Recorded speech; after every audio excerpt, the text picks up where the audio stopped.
പ്രിയമുള്ള കൂട്ടുകാരെ എല്ലാവർക്കും സ്വാഗതം. അഗ്രി ഫോർ യുവിൻ്റെ പുതിയൊരു വീഡിയോയിലേക്ക് സ്വാഗതം. കൃഷിയെ സ്നേഹിക്കുന്നവർ, കൃഷി ചെയ്യാൻ ആഗ്രഹിക്കുന്നവർ, ഇനിയും കൃഷി വീഡിയോകൾ ഇതുപോലെ ഇഷ്ടമുള്ള ആളുകൾ തീർച്ചയായിട്ടും നമ്മുടെ ചാനലും സബ്സ്ക്രൈബ് ചെയ്ത് വെച്ചോ. ഇതിൽ ഇന്ന് നമ്മൾ പറയുവാൻ പോകുന്നത് മഞ്ഞൾ കൃഷി, അതുപോലെ തന്നെ മാങ്ങ ഇഞ്ചി കൃഷി ഒക്കെ എങ്ങനെ ചെയ്യാം, എങ്ങനെയാണ് ഇതൊക്കെ ചെയ്യേണ്ടത് എന്ന് സംബന്ധിച്ചുള്ള ഒരു ലഘു വിവരണമാണ്.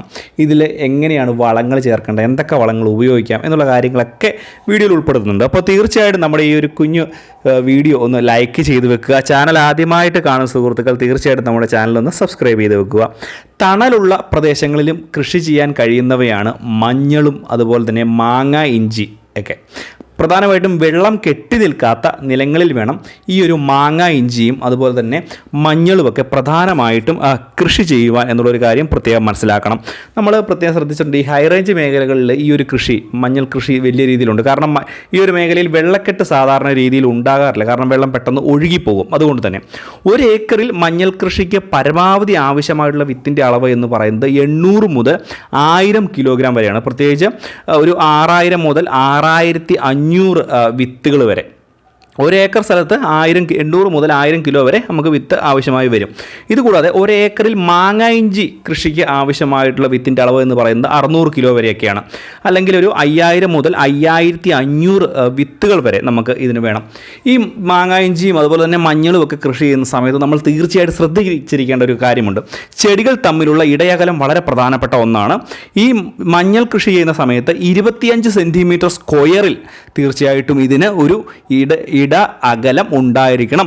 കൂടാതെ മാങ്ങ ഇഞ്ചി ആണെങ്കിൽ 25 × 30 സെൻറ്റിമീറ്റർ ചതുരത്തിലായിരിക്കണം ഇതിൻ്റെ ഒരു ഇടയകലം ഉണ്ടായിരിക്കേണ്ടത്. മഞ്ഞൾ കൃഷിയുടെ പരമാവധി കാലയളവ് എന്ന് പറയുന്നത് 8 മാസം മുതൽ 10 മാസം വരെയൊക്കെയാണ്. അത് കാലാവസ്ഥ മാറുന്നതിനനുസരിച്ച് മുന്നോട്ടോ പിന്നോട്ടോ ഇരിക്കാമെന്നുള്ളൊരു കാര്യം കൂടി മനസ്സിലാക്കുക.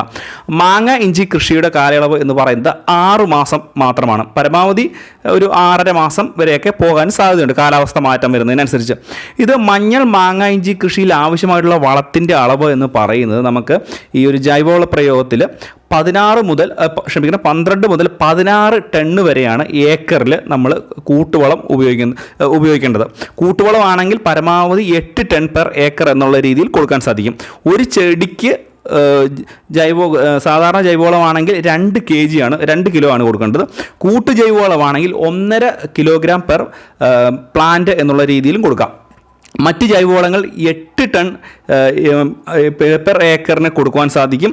കൂടാതെ 250 കിലോഗ്രാം ചാരം പ്ലസ് 2 ഏക്കറിന് 2 ടണ്ണ് മണ്ണിര കമ്പോസ്റ്റ്, കൂടാതെ വേപ്പിൻ പിണ്ണാക്ക് 1 ടണ്ണ്, ആ ഒരു രീതിയിലും കൊടുക്കാൻ സാധിക്കും. ഇത് കൂടാതെ തന്നെ ശ്രദ്ധിക്കേണ്ട കാര്യം, രാസവളവും നമുക്ക് ഇതിന് പ്രയോഗിക്കാം. അത് കറക്റ്റായിട്ട് ചോദിച്ച് മനസ്സിലാക്കിയതിന് ശേഷം ഉപയോഗിക്കാം. ഇതിൽ ജൈവവള പ്രയോഗ രീതി എന്ന് പറയുന്നത് കന്നുകാലി വളവും മഞ്ഞളിനും മാങ്ങായിഞ്ചിക്കും തടയെടുക്കുമ്പോൾ തന്നെ ചേർത്ത് കൊടുക്കണം. ജൈവവളത്തോട് അനുബന്ധമായി അസോസ്പൈറിലം 15 കിലോഗ്രാം ഒരു ഏക്കറിന് കൊടുക്കുക എന്നുള്ളൊരു കാര്യം കൂടി ഒന്ന് പ്രത്യേകം മനസ്സിലാക്കുക. എന്തുതന്നെയായാലും മഞ്ഞൾ കൃഷി അതുപോലെ തന്നെ മാങ്ങ ഇഞ്ചി കൃഷി ചെയ്യുന്ന ആളുകൾക്ക് ഇത് വളരെയധികം പ്രയോജനപ്പെടുന്ന ഒരു കാര്യം തന്നെയാണ്. വളരെ ചുരുക്കിയാണ് നമ്മൾ ഇതെല്ലാം പറഞ്ഞിരിക്കുന്നത്. അതുകൊണ്ട് കൃഷി ചെയ്യുന്ന ആളുകൾക്ക് ഇത് വലിയ ഒരു സഹായമാകുമെന്നുള്ള കാര്യത്തിൽ യാതൊരു സംശയം വേണ്ട. സംശയമുള്ളവർ വീഡിയോയ്ക്ക് താഴെ കമൻറ്റ് ബോക്സിൽ ചോദിക്കാം.